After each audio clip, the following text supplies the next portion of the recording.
How's it going, guys? So, as much as I've wanted to post lately, I haven't been able to because right after I posted my last video, my computer completely crashed. So right before that, I was having issues where my computer would black out, the screen would black out, and it would actually log me out of things at random. So I was constantly saving my projects, and it was a pain in the butt, right?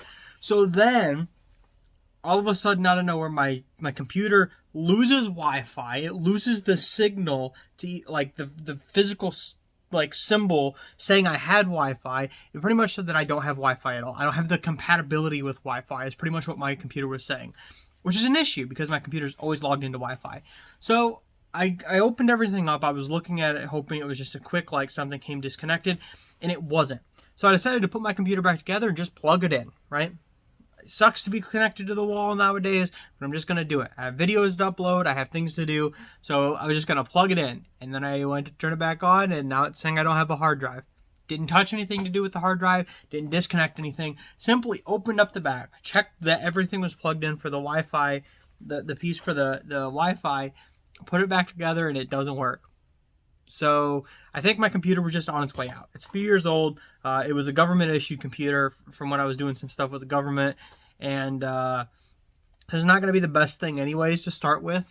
You know, when I was editing videos, sometimes things would act really slow. It would take me hours to render anything. I don't have a lot going on.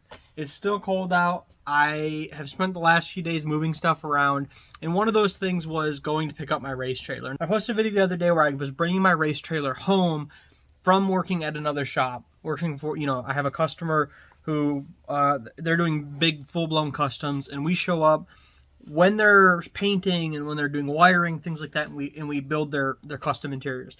So the trailer has been out there for 4 months, I think, 3 or 4 months. It's been a while.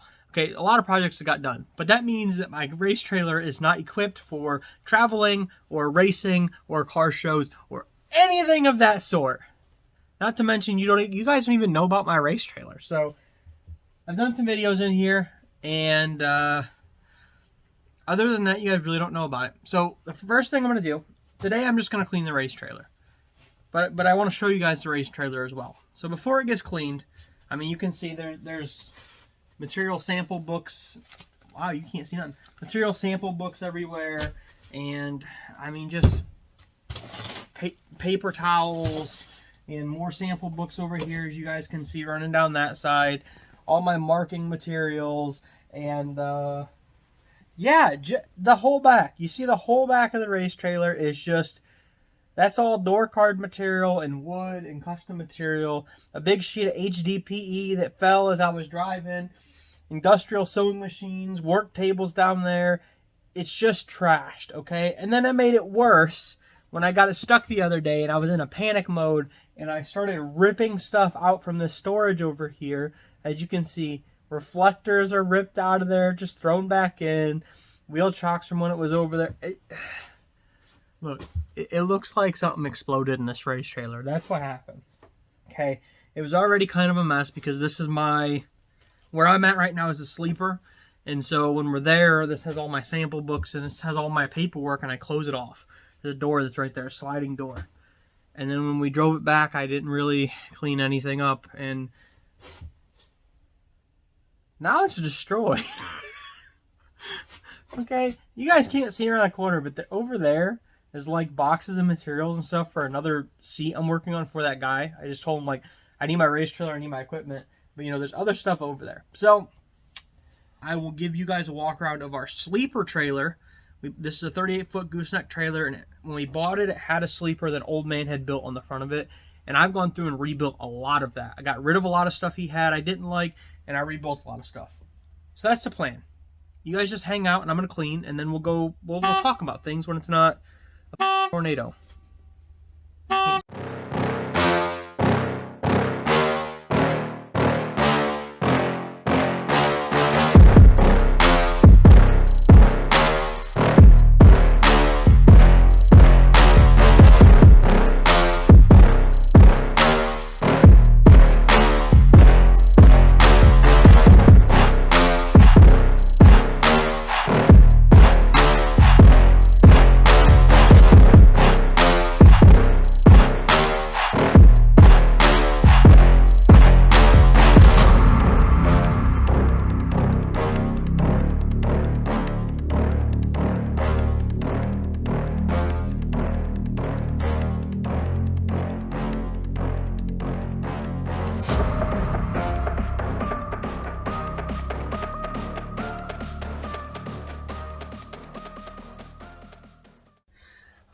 Alright guys, so like I said, I'm just cleaning some stuff up in here, and then my plan is to show you around.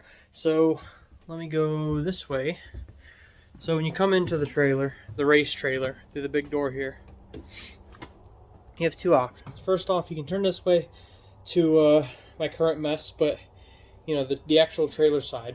I have a rollout box here, whole work area with built-in toolboxes and stuff here. And I'll clean that later, and we'll get to that. But what I want to show you is in here, okay? Come through this door, and the first thing you see is the bed up top, the big sleeper area. Now, like I said before, when we bought the trailer, a lot of this was done. It was done by a much older gentleman who drag raced, and his whole thing was being able to go to the tracks and just park and stay overnight. That means that the plug-in for the trailer itself runs on a 110. So that's interesting. I mean, you don't have a ton of power when you plug into a 110, but you're able to plug into anything, any resource that a racetrack would have, or an event where they're allowing you to run power, you can plug this into. That's what all the lights are running off of right now. Okay.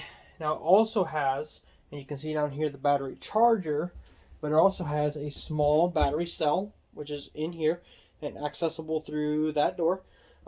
That's something I want to build on, and I want to make it bigger, just because with the batteries fully charged, especially with that little bitty charger, it doesn't last. Okay, so I'm gonna set you guys down. So the batteries don't last. That's the issue. It takes me a couple days to charge the batteries, and then if I just turn like just the radio on or just the battery powered lights on, it kind of drains the batteries in like a couple hours. So for example,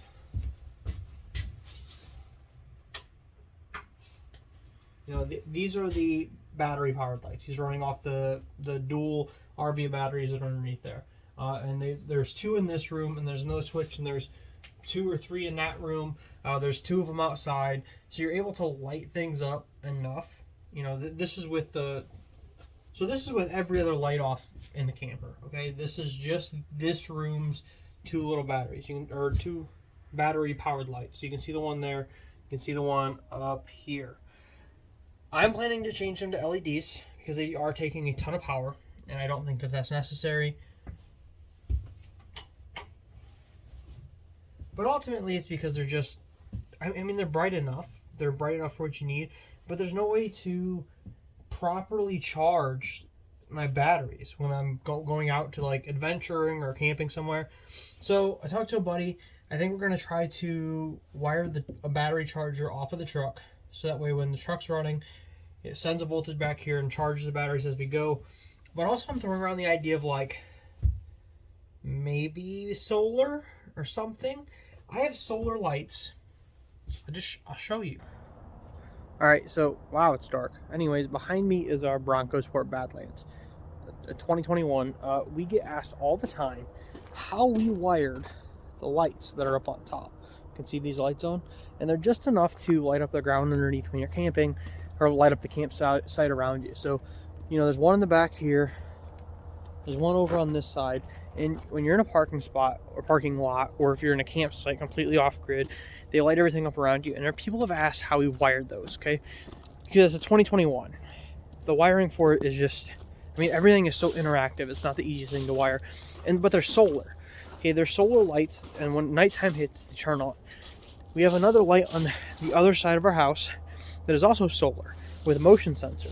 So when the dog goes outside to use the restroom in the middle of the night, it kicks on automatically. I think, and this is just my opinion, that solar is the answer, okay? Now, I'm not sure if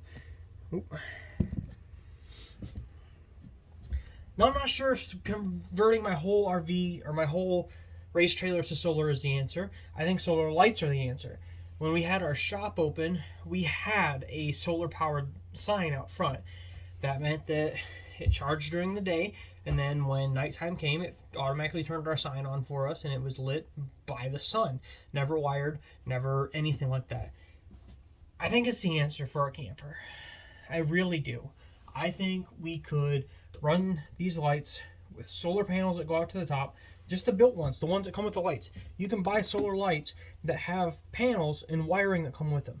So if I take this light and wire a mini little solar panel right above it, or wherever I want, when it comes nighttime, it'll kick this light on automatically and it'll stay on all night. I don't see the downfall.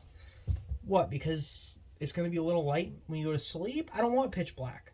I'm content with that. And then I have the option to turn other lights on as well. That being said, I think I'm going to maybe get a smaller solar panel to try to charge the batteries just to see. I just talked to a lady today who lives out of a van, and she said the one solar panel she has, after it charges all day, she can run her batteries a whole second day. You know, that day she can run her equipment, she can run her stuff a whole second day off the battery she has in her vehicle before it dies. So that means, you know, if she has a bad storm, she's not completely out of power. Alright, so my phone died the other night, and now it's just too cold. I really didn't want to come out here and finish this video, but I need to finish the video.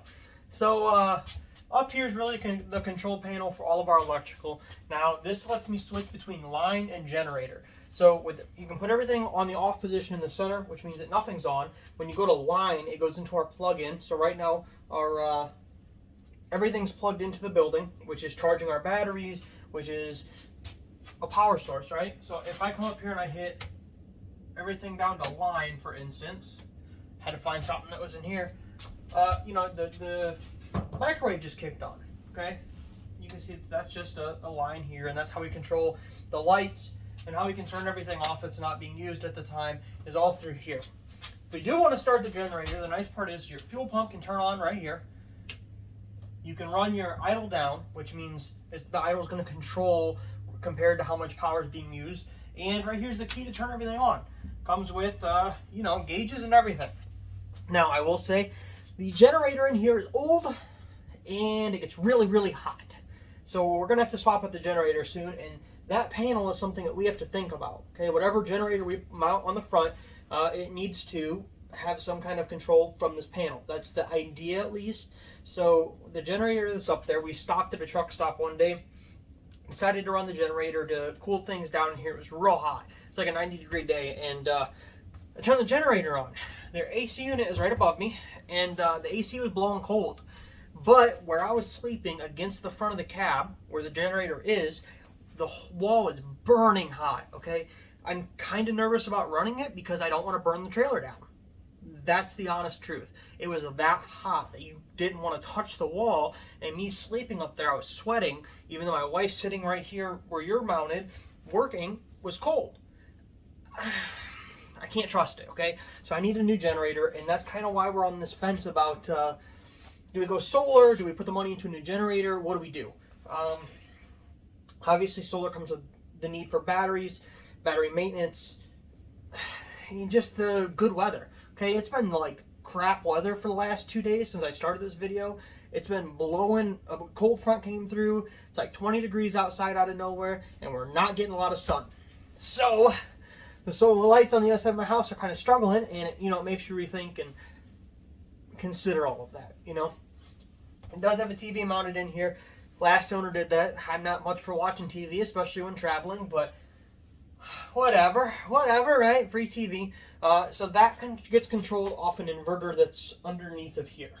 So that's actually running off of the batteries. I don't think it's going to last very long, honestly. The batteries aren't that great. Like I said before, if I come up to something like this, which is the radio, that's going to drain my battery in a couple hours, or at least really lower it for a couple hours. And it doesn't help that battery charger, I took the first video 2 days ago and my batteries were dead. That charger's been on the whole time, and it says it's at 75%. I'm definitely going to hook a different battery charger in here. I have one, but I use it for my other projects, so I'm not going to use that one. So, next thing I'll talk about quick is the sink and how we have all that hooked up. So when we bought it, there's a sink mounted here. I wish it wasn't, because I would move it probably over here or somewhere else. I mean, there's a fridge here as well, but the sink was mounted here already. But nothing was plumbed, nothing was hooked up. There's a water tank over here to the left, but none of that was hooked up. So I kind of went with a jerry-rigged, let's get it together idea. And that was running the L joints and like half-inch rubber hose all the way over there. The clear rubber hose, as you can see here. So that's ran from the tank all the way over. The tank also has a drain that goes directly below it. Coming through that though, it runs through a inline filter. I mean, we've all seen the inline filters, right? So I'm going to turn this way a little bit. So one thing I do have is a water pump here. I just wired it into a toggle switch, and it's run off of the batteries. That way I can run it at any point in time. So I can click this on, and if the batteries were, that should have turned on. An inline electric heater, which you can see right here. I will say that electric heater is cheap off Amazon, and it does not make things hot. It is what it is. I'm not too mad about it, okay? It does make the water warm. It makes it nice, but that's all about it does. So the drain coming out of here, I went with some real jerry-rig stuff and plumbed it over, down, and if I take this panel out, come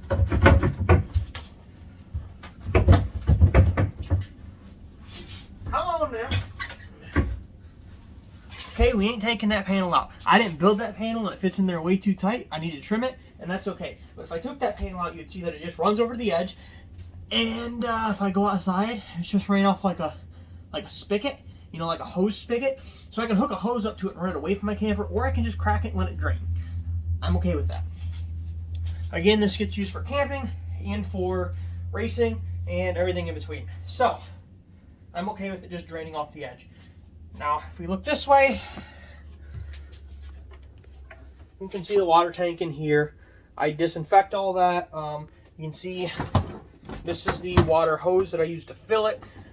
Get you a designated hose that just goes to this and you're not using it for everything else.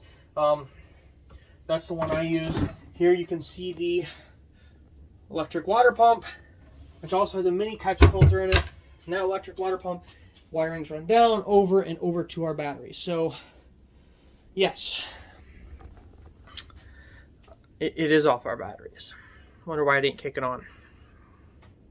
Gonna have to look into that, but that happens, okay?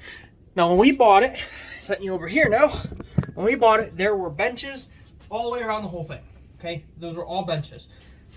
I don't need people hanging out in here. If you want to hang out, go hang out here in the truck, or the whatever you want to call it, the garage space. Go hang out outside.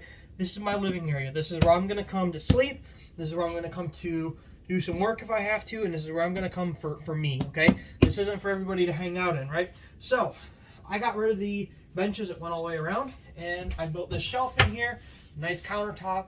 When I say nice countertop, I mean it's a cheap countertop. I could, you know, this is screwed in on each end. The supports in the middle are just there so that way, you know, it doesn't bow. I plan to put shelves in there. If you look down, let's look down. This is a one of those little fake fireplaces that I got off of my mother. But it produces heat, and it produces heat at a kind of low cost. I mean, all heaters are expensive. Over there you can see a bin of all pots and pans, some bags that I use for adventures, things like that. Nothing special over there. And if we look to the other side, again, there's nothing there yet, okay? The heater was originally over there, and I think it's going to go back over there, and that's fine. But other than that, you can see the battery charger underneath there. And this is the hydraulic setup for the lift. I do need to do something over that, cover it up. And then these are just shelves that we put in. These originally had doors on them. I didn't like the doors. I got rid of them, so they're just shelves now. And here's like a cooking top. Race helmets are over there. But we have some trim, and I want to fix those up a little bit, make them nice. But ultimately, those are shelves. So again, we'll go over to kind of the garage door. I mean, you can see if I can't, here's the garage space. And you can see in here, okay? It's not a huge space, but it's decent, okay? The floor it's decent. It's enough for you to come in here, hang out. We have some benches that go for the countertop over there. And it's enough room to make your food or, you know, do whatever. There's storage up here I didn't really talk about, but, you know, it's just storage with cups and plates and things like that. Another storage where you could put food, and while there's no shelves in there, I'm going to fix that. Like I said, I didn't build it initially, okay? When I bought this, it was originally built by an old guy, and I don't know if he finished it or if he was in the progress when he passed, but that's what happens. So this is the sleeping portion of our camper, of our race trailer. We chose to go with a race trailer because of what we want to carry in the back, okay? We went and shopped around for what essentially is toy haulers, and the only thing you can really put back there is like a golf cart, and that wasn't going to do it for us, okay? We want to be able to load, say, the new Bronco Sport or the Jeep in the back of here, maybe our motorcycles, maybe kayaks, bicycles, whatever, travel wherever we want, and we can pull to the outside of a city, unload the stuff off the back, and go into the city with a car instead of unhooking our trailer and taking the truck or having to drive through the city with our trailer. So that's the plan. We have something where we can load everything up, take whatever we want out the back, and go. And we've taken it on test trips, and it's worked really well. So yes, this is our camper, and I will do more videos focused on this and our camping experience. But most important, have a good day.